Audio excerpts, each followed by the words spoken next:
Hi, I'm Carol Yamartino. I'm here with my colleagues Louisa Yamartino and Jill Simkis to talk to you again today. Today's topic is really about managing transitions, dealing with change, really a relevant topic regardless of what's going on in the world, but even more relevant today. So let me turn things over to Jill to start us off. Jill, take it away. Great, thanks, Carol. I'm going to go ahead and share my screen, and then we can walk through this model of transitions.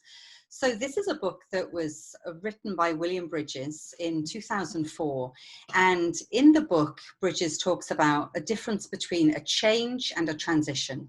A change is really an event that occurs in our life, something like a new job, moving a house, getting married.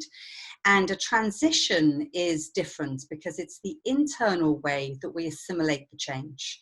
And so it's a very relevant topic when we think about what's going on in our lives today and the changes and the transitions that we're going through.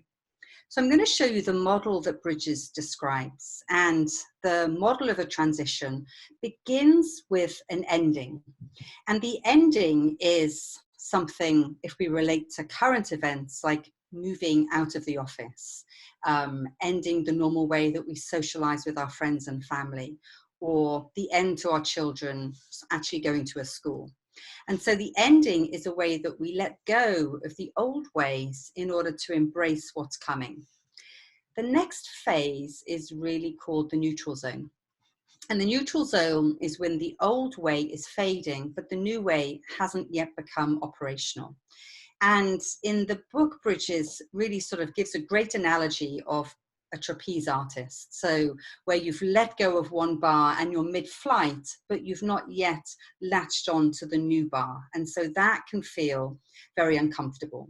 And it creates some chaos, some doubt, some confusion, and definitely some discomfort.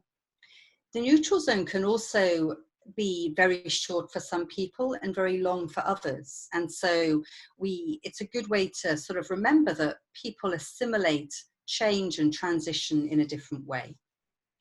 So for me, neutral zone looks like getting to grips with a new way of working, doing all of the meetings online, using Zoom, having a school schedule for my children, connecting 6 feet apart from friends. And so when we think about a new beginning, the new beginning is when the new life becomes sort of more concrete. And in order to help the new beginning, we need things like new structures. We need to understand that demands are different, and we need to give strong communication to new people. So I'd love to pass over now to Louisa to talk a little bit about how this model may show up for you with your clients or in your life in this period of time. Yeah, so I think it's so interesting that even though we're looking at what we're facing right now as a temporary situation, we're still going through these phases. So we still have to kind of end or realize that something isn't happening the way it used to anymore, flounder around in our new space and figure out how it's going to work, and then launch in some new and different way.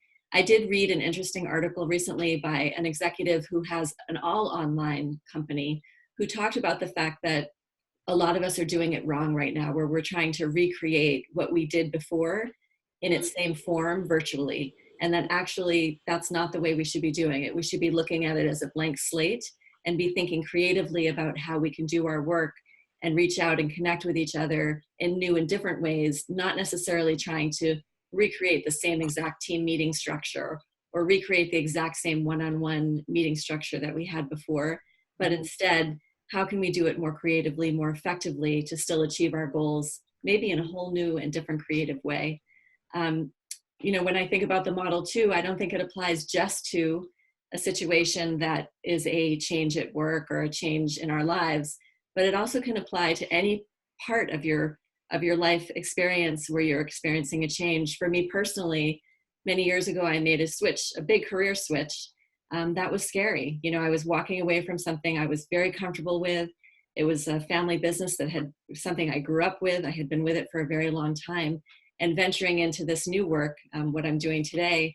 And I was in the neutral zone for maybe a little bit longer than I would have liked, where I was kind of living with a foot in both worlds, trying to make this transition. And the thing that helped me pull into that new beginning was to find things to get excited about. So I was very inspired by the learning, by being able to do something that was more cognitively interesting to me, to be able to stretch myself in ways that I didn't think that I could before. And so I grasped onto those things, which really pulled me, when I think about this model, out of that neutral zone and into the new beginnings. So I like it. I think it's a great way to think about it. And I love the trapeze analogy of that little bit of, you know, when you're not stable, you're in the middle of the air, you don't know if someone's going to catch you or if you're going to be able to grab that bar. But we can all grab that bar. That's great. Thank you. Thanks, Louisa. Yeah. Carol, do you have like to share some experiences? Yes, you know, I think about this model. I've used it quite often with my employees, my clients. Whether you are looking at this as a leader of people and you need to be leading a group, leading a company, whether it's your own leadership, whether it's leading your family, all of us go through these stages in different ways at different times. And the ending is a grieving. And whether it's a project that ended, a drug that didn't get approved, a business deal that fell through, given what's going on in the world today, there is a process of grieving, and we all go through it in different ways. But going from sort of that negative, unhappy, sullen, immobilized or paralyzed process to try to get quickly, if possible, or even slowly to that neutral zone, where you start to look at perspective and say, what is not working today? Intellectually, what am I not doing or not doing well, or what's not happening?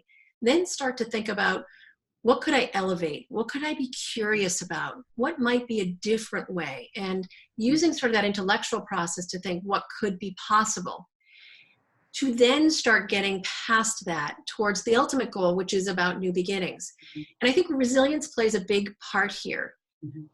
The definition of resilience is really the ability to, or the capacity to adapt in a healthy way to a situation, whether that situation is a trauma or some sort of upheaval, or just a change. I'm moving from one place to another, I'm buying a new car, whatever that might be. But that ability to be resilient, to think about what the future could be, to start to imagine a positive outcome, or to even just give options, is really a critical piece to that. And I think that's sort of the cornerstone for people right now, recognizing where the ending is for yourself or your employees, thinking about the neutral zone and what that looks like, and then slowly beginning to come to grips or terms with the fact of, how can I help myself control myself? Because Lord knows we can't control anything else right now. What can you control to move you toward that new beginning? There's a quote that I love by a gentleman named Dieter Uderoff, who is a German aviator. And he talks about, it's your reaction to adversity, not the adversity itself, that's going to help you with your life plan. And thinking about, there is adversity, there is uncertainty, there are things that are uncontrollable, but it's your reaction to that, and to get curious about that and see, where am I? Am I in an ending? Am I in that neutral zone? And when do I get to that new beginning that's going to make a difference? So Jill, I'd love to throw it back to you to talk a little bit about some tools, some tips, some perspective that can help people. Yes, definitely. So the next some sort of helpful tips really in helping go through the transition is to really allow plenty of time. The outer form of our lives can change very quickly, but that inner reorientation, it takes some time. So be patient with yourself, be patient with your family, with your friends, with your work colleagues. Understand that there is change, and change is happening. It's been forced upon us, and so we need to think about ways to embrace the change and understand where it's coming from. Keep information flowing, especially in teams. How can you make sure that you're communicating and allowing people enough time to get in to sort of up to date with that information? Arrange temporary structures that support you. So what are some of the structures that you can lean against? I've been having, for myself, some Zoom calls with colleagues and connections with family that have been really, really wonderful. And then finding some time for self-care. You know, what are some of the things that you can do? My daughter and I have set up a home gym downstairs. I'm still not quite embracing that, but I'm hoping that that happens in time. And then you know, finding people that you can connect with, your family and your friends, you know, someone that can support you in this time.